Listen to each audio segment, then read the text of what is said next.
Hello to all of our friends watching. Thank you for joining us today for Love No Matter What with Rick Long, pastor of Grace Church in Arvada, Colorado.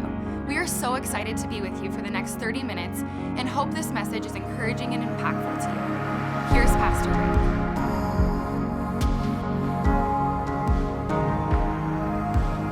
How do we put into practice God's treasure tools? How can you put these principles into practice? Maybe you're wondering, what's a tool for treasure hunting? Well, let me make this clear. I did a study. It took me about 2 years through the original language, Greek and Hebrew. And this is what I found. There are 2,000 Bible verses that actually give you the tools you need to get out of debt, to get back on your feet, to see your finances the way God wants you to view them as His, and will transform your life. And then after I took those 2,000, I started to put them in categories. And I came up with 8 different categories, there's more, that can help you in your adventure hunt. And listen, you do not want to live in debt. And if you're depending on the government or economy, or gas prices, your faith is in the wrong place. It doesn't matter what happens in the economy or inflation, because when you follow God's principles, they work regardless of economy. How many times did Jesus talk about money? You've heard people say all kinds of quotes. It's actually, I counted them, 16 out of 38 parables Jesus talked about money. Now there's actually 19, but the other 3 are more hybrids. He didn't just talk about finances, he talked about some other stuff. 16. Did you know that 1 out of every 10 verses in the New Testament is about money? You can't read more than 10 verses and not learn about how to handle your money. And yet all of us are like, wait a second, preacher. I don't mind you talking about Jesus. You can tell me about the Hittites one more time. Don't talk about money. And there's this attitude among people. Oh, I know why the preacher's talking about money. They need more. No, that's not why. God takes care of this ministry. I'm a fellow giver with you. My salary doesn't depend on your giving. It depends on God. And that goes for the 50 staff here and the staff in Peru. The reality is this.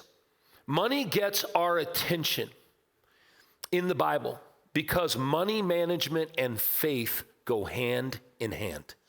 Your faith and my faith is as tenuous as my bank account.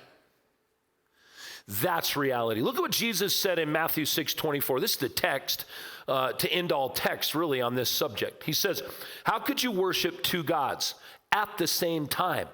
You will have to hate one and love the other, or be devoted to one and despise the other. You can't worship the true God. Look, guys, you can't worship the true God while enslaved to the God of money. Do you know that if you love money, it will require your total focus, it will require protection, it will require devotion, it will require your existence. Money will offer some security in this world, some pleasure, some fun, but it is over when it's over. You don't take it with you. Somebody else will spend your retirement, live in your house, drive your vehicles if they're still drivable, and spend every penny you ever made because you can't take it.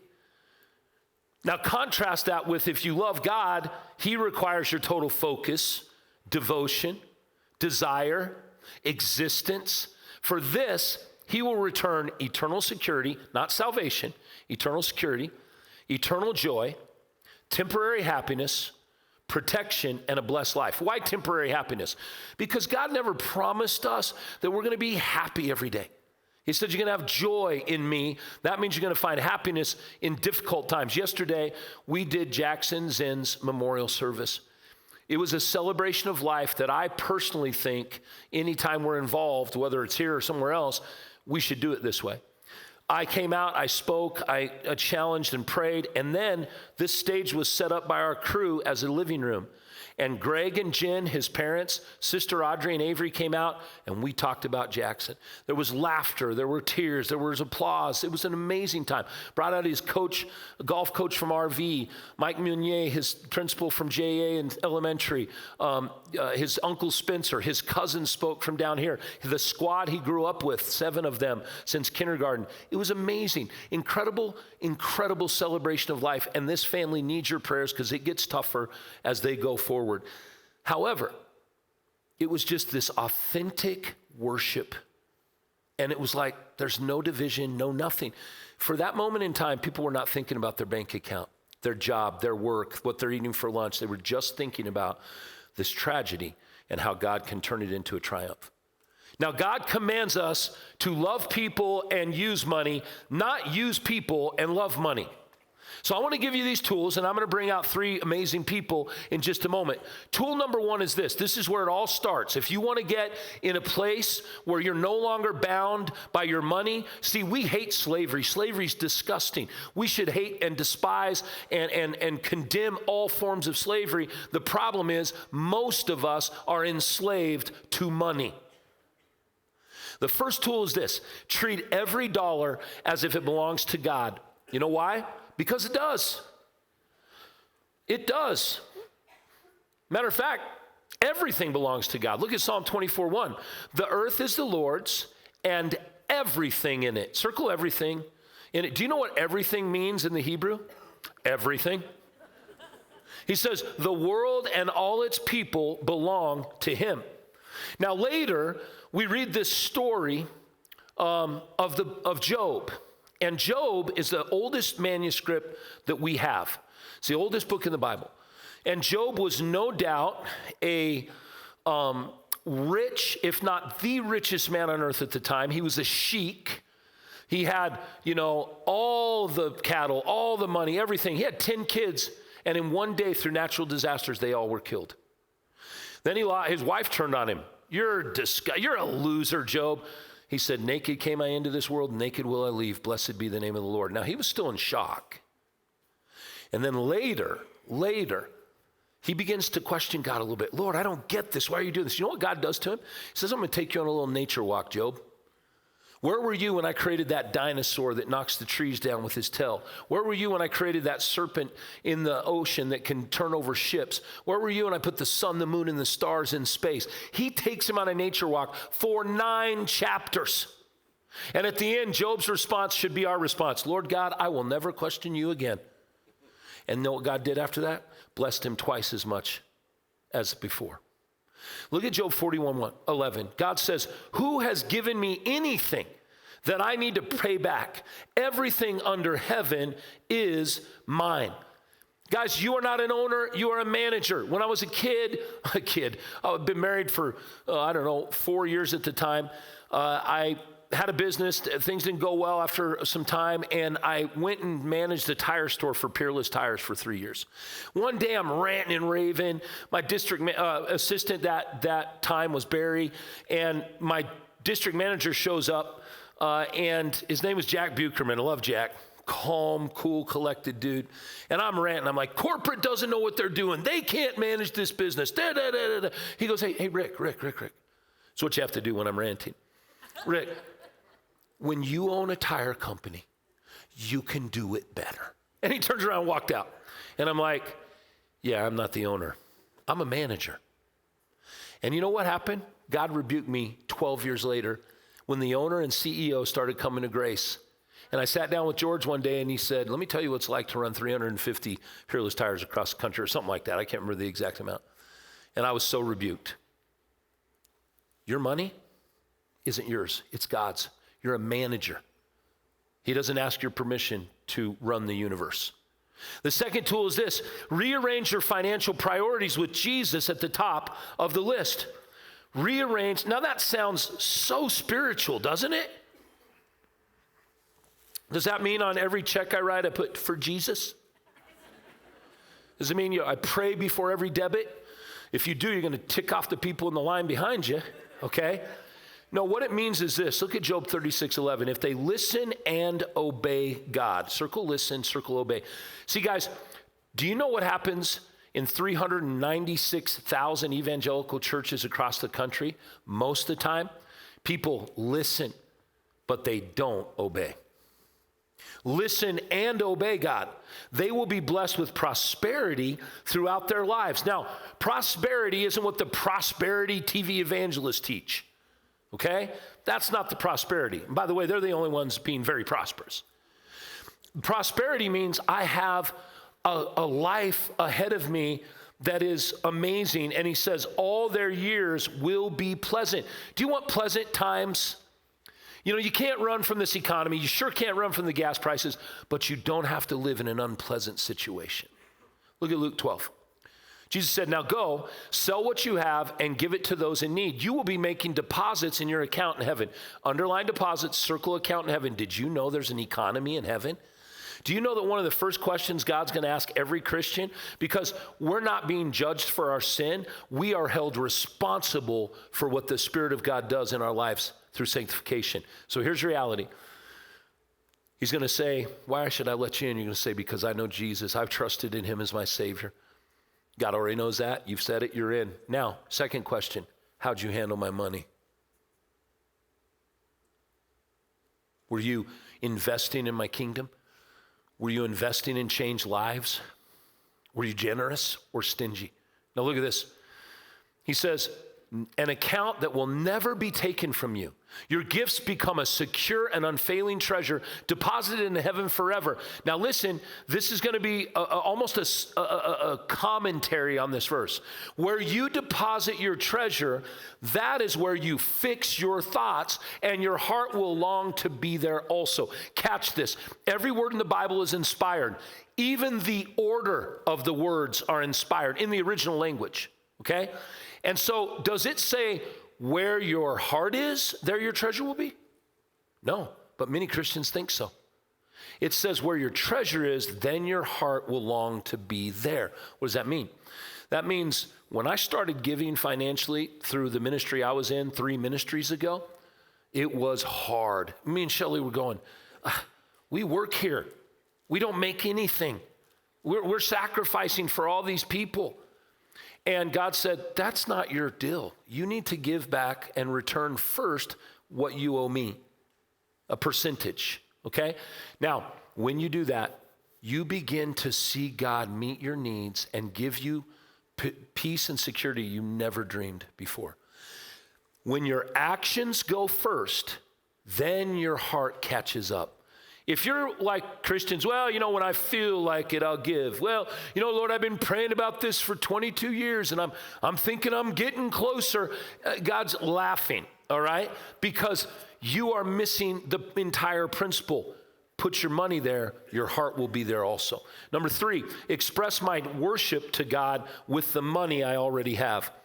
How do we express our worship to God with the money we already have? Well, there's no greater example than Hannah in the Old Testament. The mother of the prophet Samuel just wanted a child. 3,000 years ago, 2,000 years ago, if a woman couldn't bear children, she was worthless. And so Hannah was feeling worthless. And she said, God, I just want a son. He said, I'm going to give you a son, but that son is to live all his days in my temple. She said, that's fine. I want to do what pleases you, Lord. And she had a son. And in the midst of that story, look at this. The Lord makes some poor and others rich. He brings some down and lifts others up. He lifts the poor from the dust and the needy from the garbage dump. He sets them among princes, placing them in the seats of honor. For all the earth is the Lord's, and he has also set the world in order. Let me say this real quick. You may be thinking, well, God made me poor. See, he made him poor and he made her rich. No, that's not what this is saying. He's saying this. When you live by my principles, you will have everything you need. If you don't blame him. I just don't know why God did this to me. I don't know why he's allowing me to be poor. I mean, I only ran up $35,000 on a 17% interest credit card, right?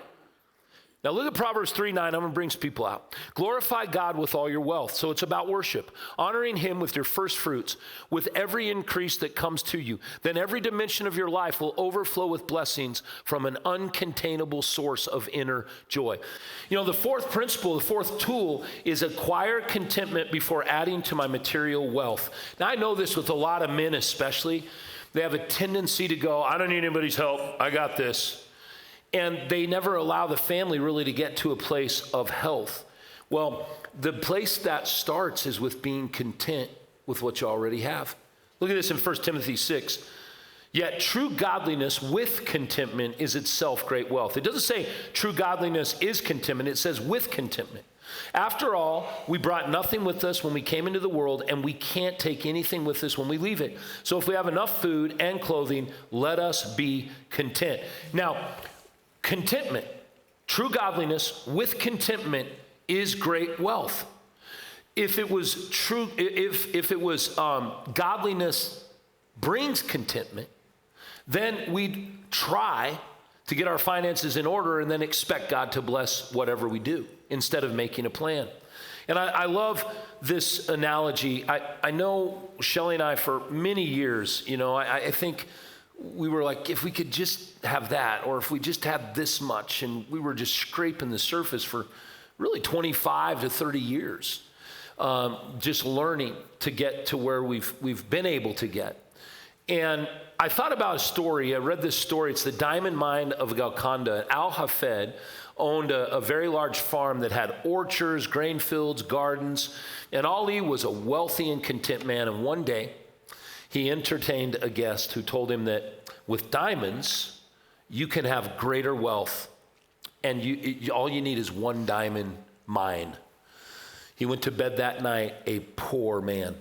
Poor because he was no longer content with what he had. I mean, a big parcel of land, orchards, gardens, and craving the diamond mines, he sold his farm to search for rare stones. He traveled far and wide, and finally he was broke. After giving up every piece of property, he died depressed, he died defeated, and he committed suicide. And one day, the man who bought his farm, true story, led his camels to a brook in the garden, the very garden that Ali built. And the camel was drinking, and the man looked down in the water next to him, and he saw a flash of light in the sands of the stream. He pulled out a stone that reflected all the hues of the rainbow, and the man had discovered the mine of Golconda, the most significant diamond mine in all human history. It was right there, but he wasn't content with what he already has. There's some things that we do to really help with financial planning, but I want to share this fifth tool with you real quick. None of it's going to work if you don't show a great work ethic to earn everything. And notice the way it's worded. Earn everything God graciously gives me. You're like, wait, I'm working. I went to school. Yeah, I'll say it again. He gave you the lung in your breaths, keeps your heart beating, gives you your brain, and he is the one who blesses. So following his plan is learning to work. You know, John, and I'll probably start with Shell, and we'll go to John. When you started the homeless outreach 6.5, 7 years ago, one of the most amazing things, me listening to you talk to people, was how well you handled them by respecting them, never degrading them, no matter what their situation was, and then saying, listen, if you can work, we can help. Tell us how that worked, hon. Yeah, I mean, it doesn't matter whether you're housed or unhoused. We're all people. We all want value. We all want acceptance. We all want to feel loved. And for whatever reason, they found themselves in a situation that was desperate. But we knew if we could not get them a job to help them sustain themselves, we can't sustain them. This is all volunteer. There's no grants, no funding. And if you can work a full-time job, and that's not flying a sign, it's working something where you can get a pay stub.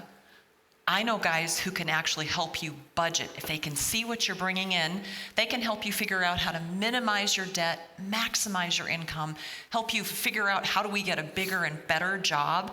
But it starts with that little plan, and that plan starts with going to work. And what they got out of it was so much self-esteem and value because they knew, hey, I did this. We had community, but they could do it themselves. John, so good, Shel. John, you know the value of hard work, and you see people who are trying to get into situations with a home, and they're not able to work. Tell us, or they're not working to take care of themselves.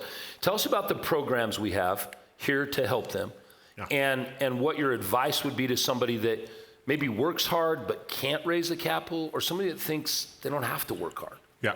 So everybody's familiar. If you have any kind of media, right, you know that the market is exceedingly expensive as far as houses go, right? It's almost unapproachable. And that might not be your goal, right? Your goal may be something else. But what Grace seeks to do is we participate in 3 different things for Grace.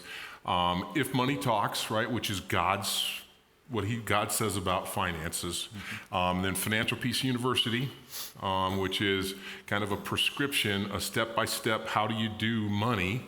And then as part of the Reach group, we're putting together a team of money mentors who will be trained that can take those principles that we give you in those classes and help you with a specific plan. So good. Right, because it's that important to manage your money. If you don't, it will manage you. And I can guarantee you, I mean, if you're honest with yourself, most of us sitting in here are being managed by it, right? Yeah. And it's that important to Grace. And you can lever it. And we have a ton of people who are skilled who would consider it a privilege to work with you. Oh, excellent, man. Phil, you teach, Money Matters. You teach that class. Tell us about what incentive we're doing for financial peace, and can they still get in the class on Thursday nights? Definitely.